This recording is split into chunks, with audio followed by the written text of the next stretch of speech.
আসসালামু আলাইকুম Brazil football fans. দর্শক, আপনারা সকলে জানেন এবারের কোপা আমেরিকা টুর্নামেন্টে ব্রাজিল কোয়ার্টার ফাইনাল থেকে কিন্তু বিদায় নিয়েছে। আর এরপর থেকে কিন্তু আলোচনা সমালোচনা রীতিমতো তুঙ্গে। মূলত ব্রাজিলিয়ান ইএসপিএন একটা প্রতিবেদন প্রকাশ করেছে 2026 সালের বিশ্বকাপ বাছাই পর্বের প্রথম যে ম্যাচগুলো পাবে ব্রাজিল সেপ্টেম্বরে, সেখানে সেপ্টেম্বর মাসের 5 তারিখ ও 10 তারিখ ব্রাজিলের ম্যাচ রয়েছে সম্ভবত।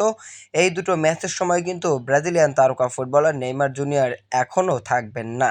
মূলত নেইমার জুনিয়র কিন্তু সেপ্টেম্বরে ফেরার কথা রয়েছে। হ্যাঁ, নেইমার সেপ্টেম্বরেই ফিরবে, কিন্তু ব্রাজিলের ম্যাচ কিন্তু সেপ্টেম্বরের শুরুর দিকে, অর্থাৎ 5 এবং 10 তারিখ।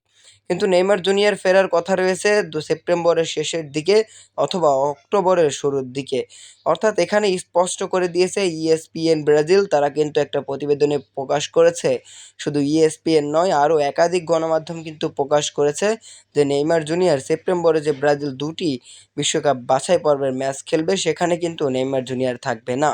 তাই নেইমার জুনিয়রকে নিয়ে স্বপ্ন যারা দেখছেন তারা আরও একটু পরে স্বপ্ন দেখেন, কেননা নেইমার সেপ্টেম্বরেও ব্যাক করছে না, নেইমার ব্যাক করবে অক্টোবরে। দুটি বিশ্বকাপ বাছাই পর্বের ম্যাচ রয়েছে, সেই ম্যাচ দিয়ে নেইমার জুনিয়রের আরও একবার প্রত্যাবর্তন হবে। তো নেইমার জুনিয়র সেপ্টেম্বর মাসেও থাকছে না। ডরিবাল জুনিয়রকে সেই চিন্তাভাবনা করেই কিন্তু আরও একবার নেইমারকে ছাড়াই দল গোছাতে হবে।